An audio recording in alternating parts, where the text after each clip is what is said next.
পাঠাননি, কোনো ভাষণ শুনতে পেলেন? আপনি আবার বলিয়েন না আপনি পার্টির বিরুদ্ধে। না ভাই, আপনি আমাদের জনপ্রতিনিধি, আমাদের ক্ষমতা নেই সেখানে গিয়ে দুটা কথা বলার, আপনার তো আছে।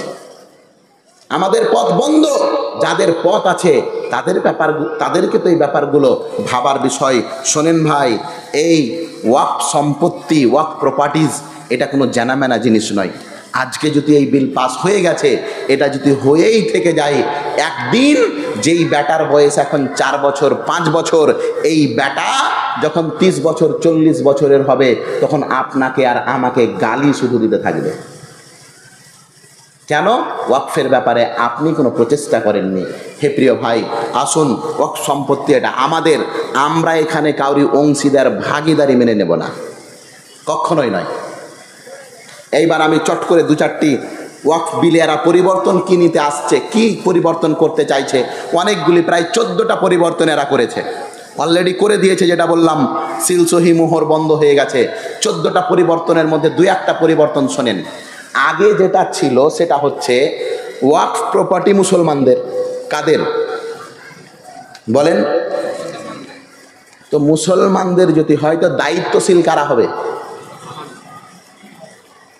এর চাইতে সহজ ভাষা কিছু আছে গো?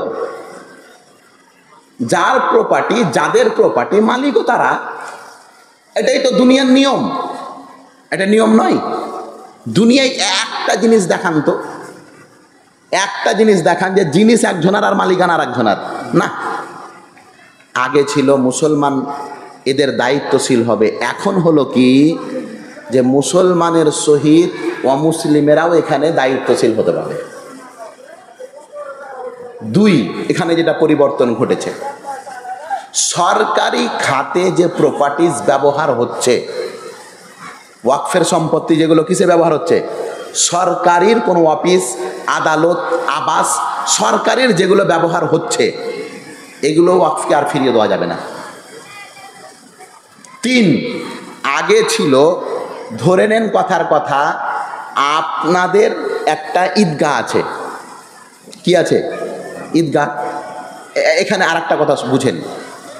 ধরে নেন আপনি ঈদগাহকে 5 কাঠা জায়গা দান করলেন। অনেক মানুষ করে না? কবরস্থানকে বা ঈদগাহকে 5 কাঠা, 2 কাঠা, 1 কাঠা, 1 বিঘা দান করে কি করে না মানুষ? তো যখন আপনি কোনো সম্পত্তি, মসজিদ, মাদ্রাসা, মক্তব, ঈদগাহ, কবরস্থানে দান করলেন, তো ওটা আপনি সিকদারপুর কবরস্থানে দান করলেন না, ওটা দান করলেন ওয়াকফে। কথা কি আমার বুঝতে পারছেন? যখনই ওটা পাবলিক প্রপার্টি, ইসলামের জন্যে শর্তবিহীন আপনি দান করলেন, সেটা ওয়াকফের খাতায় চলে গেল সঙ্গে সঙ্গে। যেমনই আপনি লিখে দিলেন 1 কাঠা জমি আমি অমুক গ্রামের মসজিদের নামে দান করে দিলাম, তো রেজিস্ট্রি মসজিদকে দিলেন না, রেজিস্ট্রি দিলেন ওয়াকফকে। কথা স্পষ্ট? রেজিস্ট্রি কাকে দিলেন? ওয়াকফকে দিলেন। আগে ছিল কি নিয়ম শোনেন।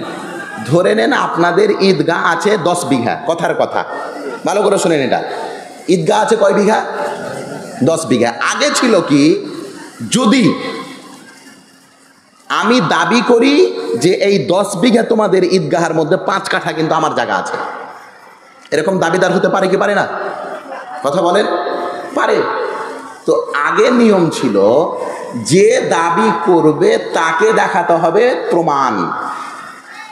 ওয়াকফ দেখাবে, ওয়াকফকে দেখাবে, দেখো ভাই তোমরা যে এই কবরস্থান তৈরি করেছো, এখানে 5 কাঠা জমি আমার, এই যে আমার দলিল। বুঝতে পারলেন? এটা ছিল আগে নিয়ম। এখন নিয়ম কি, যদি আপনার ঈদগাহ বা কবরস্থানে আমি দাবি করি যে এখানে 2 কাঠা জমি আমার আছে, তাহলে আপনাকে প্রমাণ করতে হবে যে এটা ওয়াকফের সম্পত্তি, তোমার নয়। বুঝতে পারলেন না? আবার বলি, এটা শোনেন। ধরে নেন আপনাদের 2 বিঘা বা 5 বিঘা কবরস্থান আছে, আমি দাবি করলাম যে 1 কাঠা আমার, তো আপনি কি বলবেন? দলিল দেখাও, এটাই তো বলবেন। আমি দলিল দেখাতে পেরে নিলাম, তো আপনি বাধ্য কেটে দিতে। এটা ছিল আগে। এখন কি হয়েছে, আমি যদি বলি যে এই কবরস্থানে আমার 1 কাঠা আছে, তো দলিল আমাকে দেখাতে হবে না, দলিল আপনাকে দেখাতে হবে। সময় 90 দিন। কত ভয়ঙ্কর তথ্য দেখছেন। শোনো বন্ধু, যারা বলছো মুসলমানেরা দেশদ্রোহী, মুসলমানেরা ভারতকে ভালোবাসে, এরই জন্যে তো মুসলমানেরাই লিখেছে সারে জাহাঁ সে আচ্ছা হিন্দু সিতা হামারা, হাম বুলবুলে হে ইসকে ইয়ে গুল সিতা হামারা। কে লিখেছে এটা? মুসলমান। আল্লামা ইকবাল লেখেনি? আমরা কোনোদিন ভেদাভেদ চাইনি। এরই জন্যে তো একজন মুসলিম কবি কাজী নজরুল ইসলাম লিখেছেন, এক বৃন্তে দুটি কুসুম, হিন্দু মুসলমান, মুসলিম তার নয়নমণি, হিন্দু তাহার প্রাণ। আমরাই এই ভারতবর্ষ স্বাধীনে যত রক্ত লেগেছে আমরাই দিয়েছি। এরই জন্য আল্লামা ইকবাল বলেছেন, जब भी वतन को लहू की जरूरत पड़ी हमारी ही गर्दन कटी, अब कहते हैं ये अहले वतन, ये वतन है हमारा तुम्हारा नहीं।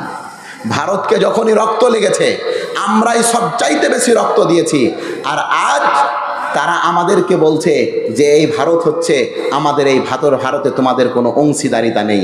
প্রিয় মুসলিম ভাই, আমি আপনাদেরকে স্পষ্ট যে কথা বলতে চাইছি, ওয়াকফ প্রপার্টি এটা হচ্ছে মুসলমানদের নিজস্ব সম্পত্তি। এখানে কোনো অন্য ধর্মের লোক এখানে হুকুমতি করবে বা এখানে তারা কোনো রাজত্ব করবে, দায়িত্ব নেবে, এই পদ এই কাজ কোনোদিন মুসলমানেরা মেনে নেবে না। আল্লাহ যেন আমাদের সকলকে সঠিক পথে চলার তৌফিক দান করেন। আমিন। ওয়া আখিরু দাওয়ানা আলহামদুলিল্লাহি রাব্বিল আলামিন। আসসালামু আলাইকুম ওয়া রাহমাতুল্লাহি ওয়া বারাকাতুহু।